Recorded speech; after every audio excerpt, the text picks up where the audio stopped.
in 2010, during UPA rule, there was a Gainer committee which suggested, I don't know why this was not given due consideration, for whatever reasons and for whatever interests. So I think you must compliment Prime Minister Modi and this government. It has finished an unfinished task which you should have accomplished.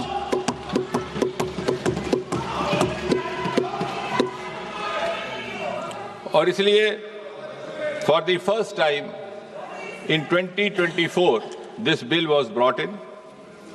It was brought in the month of January 2024, enacted in February 2024, implemented in June 24 and notified also the same month. अब इस विधेयक के जो मूल उद्देश्य थे और basic objectives, to give more credibility and transparency to examination in whatever form, to reassure the students that they would be rewarded for their genuine, sincere efforts, and also to ensure that their future is safe. और इससे पहले जैसे मैंने कहा, there was no comprehensive law available to deal with such cases. इस bill को और ये जो एक्ट लाया गया 2024 को, it was made, as I said, it was applicable to all these agencies that I have just now mentioned. It was made not bailable, non-compoundable. Such offences were made absolutely cognizable and also liable to invite stringent punishment.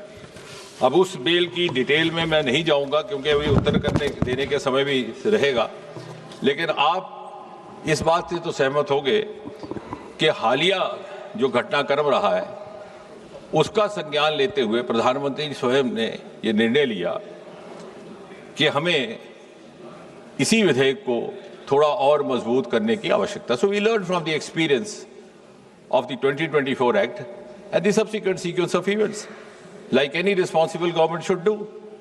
And therefore, this amendment is being brought in to make the law more stringent, and to ensure speedy justice, so that the credibility of all these exams gets enhanced and gets reinstated.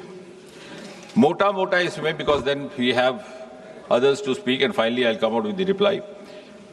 जो subsection 1 of section 10 था, उसमें था कि any person or persons involved will be liable to a punishment not less than 3 to 5 years and a fine up to 10 lakh. आज ये जो amendment लाया जा रहा है, इसके तहत the same duration of imprisonment has been made not less than 5 to 10 years and fine up to 50 lakh. The section 2 of subsection 2 of section 10, इसमें था कि service provider. Now, who is service provider? Service provider, also we have tried to cover a wide range so that nobody goes scot-free. I'll just read out the definition of service provider which has been provided in this amendment. Service provider means any agency, any organization, any body, any association of persons, any business entity, any company, any partnership or single proprietorship firm, including its associates, subcontractors and provider of support of any computer resource or any material by whatever name it may be called, which is engaged by the Public Examination Authority for the conduct of public examination. तो service provider के लिए सजा पहले भी काफी मजबूत थी. There was fine up to 1 crore in the 24 act, उसको बढ़ा करके अब 5 करोड़ किया जा रहा है. इसके साथ साथ the recovery of the proportional cost of exam, और सबसे महत्वपूर्ण कि 2024 के कानून में ये भी लिखित था कि the provider will be board from conducting any exam for the next 4 years. उस अवधि को बढ़ा करके आज इस संशोधन के तहत 8 साल किया जा रहा है. So any service provider found guilty of indulging in any kind of misappropriation or malpractice which has resulted in such consequences will be debarred from conducting an exam for the next or the subsequent 8 years. इसी तरह subsection 3 of section 10, director और senior management जो उसके in charge होंगे even they will not be spared. कई बार ऐसा हो जाता है कानून में कि जो इमीडिएट हैंडलर है उसको पनिशमेंट हो जाती है. So this act seeks to include all involved directly, indirectly, one way or the other, so that it sets a deterrent example also for others. तो senior direct management persons or director के लिए the imprisonment was 3 to 10 years in the earlier act. We are increasing it to 5 to 10 years, and the fine was up to 1 crore. It has been increased to 5 crore. And finally, the organized crime committers, where there is a mafia gang found, there is a nexus found, as we have experienced. I am not accusing any government, not finding fault. As I said right in the beginning, it is a malaise. It is an issue which is being faced by almost every state and UT of this country, regardless of whichever party in power. It is happening in Punjab. It is happening in Karnataka also, whether we name those states or not. So organized crime, that is examination authority or service provider institution, whatever, in that case the imprisonment earlier was 5 to 10 years. It's been increased to 7 to 10 years, and the fine was earlier up to 1 crore. It is now proposed to be increased to 10 crore. और सबसे महत्वपूर्ण बात जिसका प्रधानमंत्री जी ने video के माध्यम से जिक्र भी किया, to ensure speedy justice, we will have special fast-track courts established only for the cases dealing with unfair means in examinations.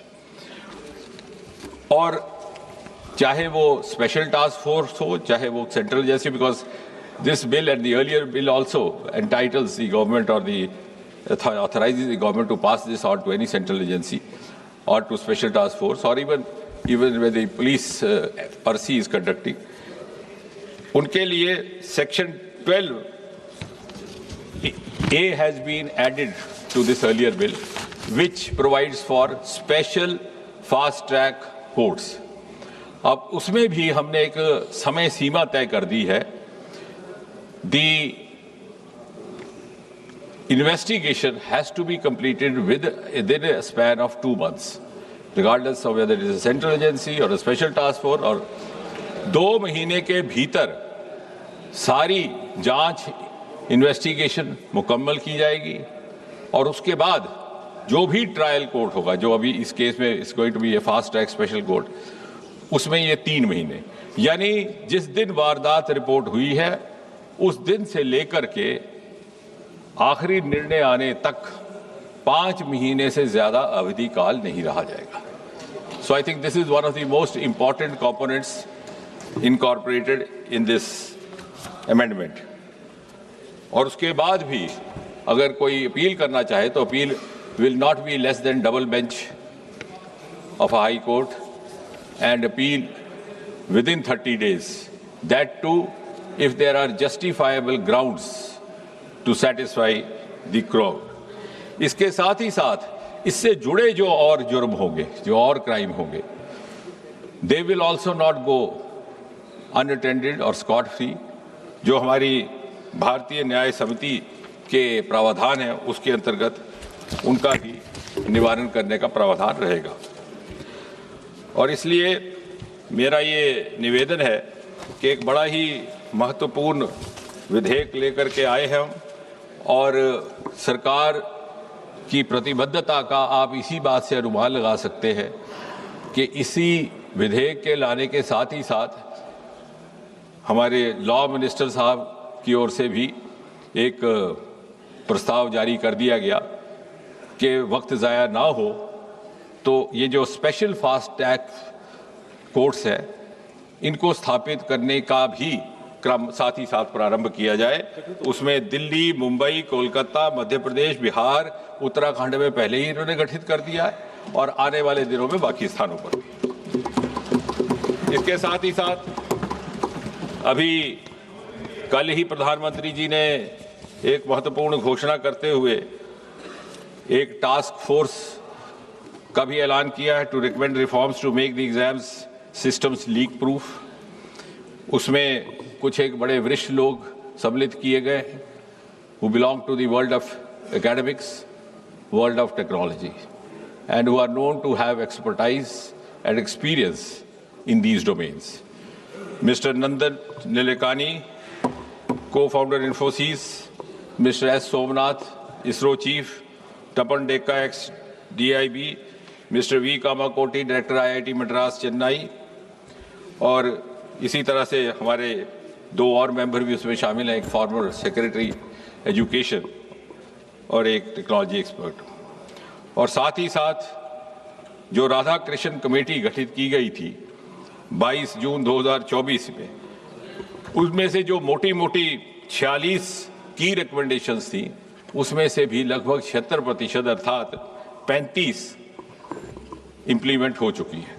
तो कहने का कुल मिलाकर के तात्पर्य है, बहुत समय ना लेते हुए, कि सरकार की नीति बड़ी ईमानदार है और ये संशोधन भी एक बड़े ईमानदाराना प्रयास के तहत लाया जा रहा है। और मुझे विश्वास है कि किसी भी दल के नेता को या किसी भी पार्टी के किसी भी माननीय सदस्य को इसमें कोई आपत्ति नहीं होगी। यदि आपत्ति हुई तो देश की जनता को उनसे आपत्ति होगी।